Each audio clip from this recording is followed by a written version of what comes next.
My name is Jonah Baer, and welcome to the News Launch, where we bring you rowing news, history, and information. Today we will be talking about the most historic rowing site in America, the Schuylkill River. You have probably driven down Kelly Drive and seen a regatta in full swing. Tons of cars lined up and down the streets of Fairmount Park and pickup trucks with large trailers holding multiple boats sitting on the parking lots next to the river. You have also probably driven I-76 when the sun goes down and seen the lights on each of the boathouses lining the river for a quarter mile.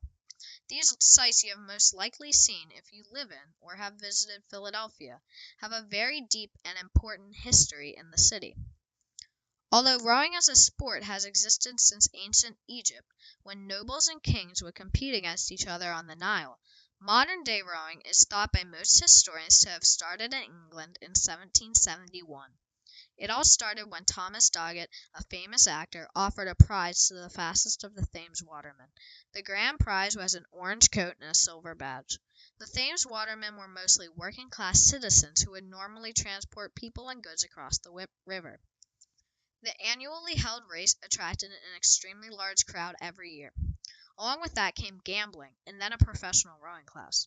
Soon, the amateur rowers from Oxford and Cambridge universities in England, and the rowing clubs that had sprung up on the Thames, known as the gentlemen rowers, would force out the professional rowers, who were often from the laboring classes. Rowing started on the Schuylkill River when the dam at the Fairmount Waterworks was completed in 1821, turning a once rushing tidal river into an about 4-mile-long pool. This artificially created pool had smooth waters with minimal currents and almost no tidal changes. From the 1820s to the 1850s, rowing on the Schuylkill was mostly unorganized. We do know, whatsoever, that the first major regatta on the Schuylkill was held on November 12, 1835, when 7 8-oared barges competed in one race. Rowing then continued, mostly unorganized on the Schuylkill for a few more decades, still with massive crowds, until some big changes came. There were not any boathouses like we see today, but instead small shacks to hold the boats. The shacks were usually a few blocks away from the river, and crews would have to carry the extremely heavy wooden boats down to the public city dock. During this period, rowing shells were different from today's by what they looked like and what they were made of. The boats often were made of wood and had a slightly larger width than they do today. The bow and stern of the boat were curved up like a gig boat. The sides of the boat came very high out of the water, and the gunwales were often a lot larger than they are today. Barge-type boats were also very common during this era. Due to being made of wood, the boats were extremely heavy. A major change happened on the Schuylkill when the Schuylkill Navy, the United States' first and oldest amateur athletic governing body, was created. The Schuylkill Navy was founded in 1858 and associated rowing clubs that rowed on the Schuylkill as their home river. When it was founded, the Schuylkill Navy consisted of 9 clubs, including America, Camilla, Chebucto, Falcon, Independent, Keystone, Neptune, Pennsylvania, and University Barge Club. The Schuylkill Navy still exists today and regulates the rowing of specifically shells and shell racing on the Schuylkill. Due to the timing of the creation of the Navy, not much was done before the Civil War, which caused most of the clubs in the Navy to dissolve. It wasn't until a while after the war, when the country was rebuilt, that rowing really gained a foothold in Philadelphia. During this period, we see a few of the rowing clubs still on the river today join the Schuylkill Navy. Along with the increasing popularity and climbing number of races, permanent boathouses, more like we see today, were built. The famous Boathouse Row was constructed as some of these boathouses around 1875, along with private docks for each of the boathouses. The annual regatta organized by the Schuylkill Navy was the People's Regatta. It was started in 1880 on July 4th. It is a side-by-side race, boats racing against each other, that is 2,000 meters long, from about 500 meters above the Strawberry Mansion Bridge to a short distance before the Columbia Train Bridge. This route is known as the Schuylkill Racecourse. The races continue today, but its name was changed to the Independence Day Regatta in 1958 due to the anti-communist fervor. Since that time, many other regattas have been formed, including the Schuylkill Navy Regatta in 1912, a side-by-side rowing competition. The Schuylkill Navy Regatta is held on June 17th. It follows the Schuylkill Racecourse. Other regattas include the Stotesbury Cup, the largest high school regatta held since 1927. The Stotesbury Cup is a national championship for U.S. rowing. The Stotesbury Cup follows the Schuylkill Racecourse. The first day, Saturday, is all head racing, where the boats do time trials to qualify for semi-final rounds that will be held the next day, followed by quarters and finals. School district teams are not allowed to participate in this regatta. Only teams where all of the rowers go to the same school can. The Aberdeen Dad Vale Regatta, started in 1953, is the largest intercollegiate rowing event in the United States. It starts in the head format to qualify for side-by-side races and then the side-by-side format, with the 2,000-meter course following the Schuylkill Racecourse. The regatta is a major goal for all colleges to get to. The Philadelphia Scholastic Rowing Association Regatta is a high school regatta for teams in the region of eastern Pennsylvania, southern New Jersey, and Delaware. It is held on the first weekend of May. The first day is head racing to qualify for the side-by-side races held the following day. It also follows the Schuylkill Racecourse. It is the only high school race on the Schuylkill that crews made from rowers of a school district can participate. And last, but definitely not least, the head of the Schuylkill Regatta, or HOSR. This regatta is done in the head race format, or time trial, following a 2.5-mile course that goes from the Twin Bridges to the start of Boathouse Row. The purpose of the head of the Schuylkill Regatta was to open up head racing to club rowers, when most head racing was for junior, university, or elite rowers. The head of the Schuylkill Regatta was started in 1971. In each of these races, many shell classes are raced, according to the number of rowers in each boat and the number of oars each rower handles. In most types of fixed oar rowing, the rower faces towards the stern and with his or her back to the bow. Therefore, the direction of motion is always to the back of the rower. This is done so maximum power can be obtained from the pushing of the rower's thighs, the most powerful human muscle. The two major shell classes are sweep, each rower with one oar, and scull, each rower with two oars. The number of rowers in each type of shell for sweeps are called eights, fours, and pairs. Sweeps often have a coxswain. Eights, of course, having 8 people, always have a coxswain, due to the size, an average of 60 feet, and number of people in the boat. The oars on most sweeps are on alternating sides every seat. In an 8, the coxswain sits in a small seat in the stern of the boat and faces the bow, and the rowers who are facing the stern. The coxswain steers and leads the boat.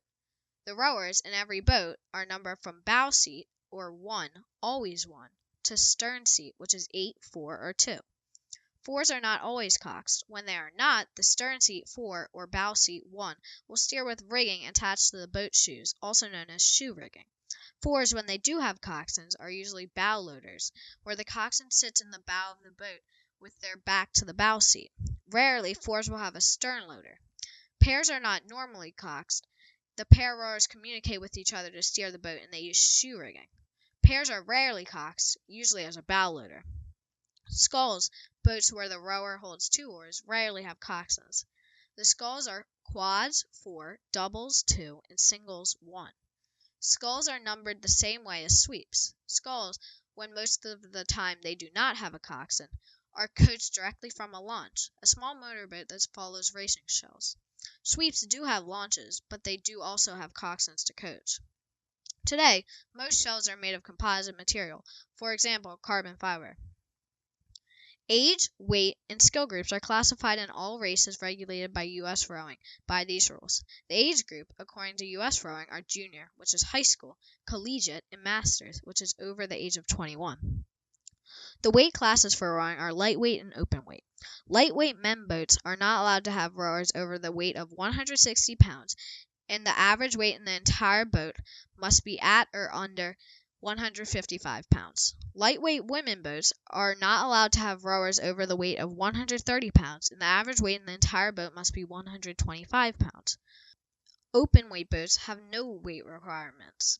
The skill groups are intermediate, senior, and elite. Intermediate rowers are rowers that are not senior or elite. Senior rowers have won a U.S. national title or a Canadian national title. Elite rowers have rowed for the U.S. rowing national team. The Schuylkill Navy uses the U.S. rowing classifications, but with 2 additional classes. The first is an additional age class, Junior 16 or Junior B, a class for high schoolers under the age of 16. The second is an additional skill class, Novice, a class for rowers that have never rowed in a Schuylkill Regatta before.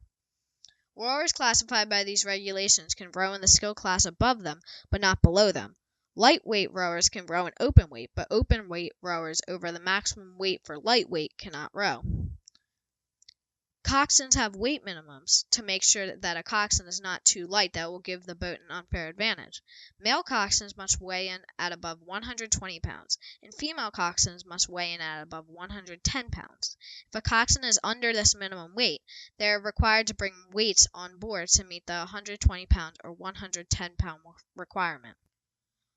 Most boathouses are on Boathouse Row, which is in a little cove on the west side of the Schuylkill River. Its opening, which is restricted by a very shallow bar, is about 200 meters from the dam. There is a wire that protects boats from going too close to the dam. Shells will head north from Boathouse Row along a narrow channel that often has a lot of traffic due to the amount of boats going in and out of the river.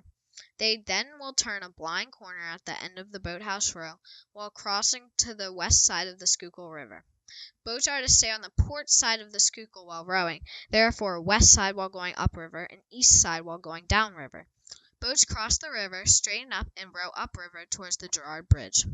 Once at the Girard Bridge, boats take a wide turn port and pass under the Girard Bridge and Amtrak Bridge. Boats then row down a long stretch, slowly widening on the west bank until the 90-degree turn under the Columbia Bridge. Unfortunately, on the day of my footage, the river past the Columbia Bridge was closed due to high water discharge rates in that area. Boats will then row on the west side of a small island in the center of the river that is about 200 meters long and then straight under the Strawberry Mansion Bridge to the Twin Bridges. Before the Twin Bridges, boats will do an 180-degree spin and head back downriver on the east side. Boats then go under the Strawberry Mansion Bridge again, this time rowing on the east bank of the river. They then take a tight 90-degree turn under the Columbia Bridge and row down the man-made wall on the east bank of the river. They then take an extremely gradual turn starboard under the Amtrak and Girard Bridge. They then row downriver next to the statue gardens on the east bank and make their way to the Viking statue and the lighthouse. All boats then must take the dangerous blind starboard turn onto Boathouse Row, where they usually face a lot of traffic. Landing boats here takes a lot of skill and precision. Rowers and coxswains must steer the boats right along the docks without colliding with other boats. The boats are then carried back into the boathouses or onto trailers. For races, the course usually starts a little above the Strawberry Mansion Bridge or just below the Twin Bridges. Boats will follow lanes marked by many buoys that are in the water. Boats will pass under the Strawberry Mansion Bridge again and then see the grandstands about 200 meters before the Columbia Bridge. For side-by-side races, the finish line is at the end of the grandstands.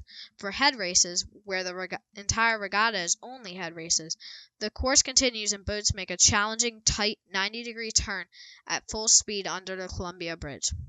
Most coxswains say you must start turning while still under the very small arch bridge.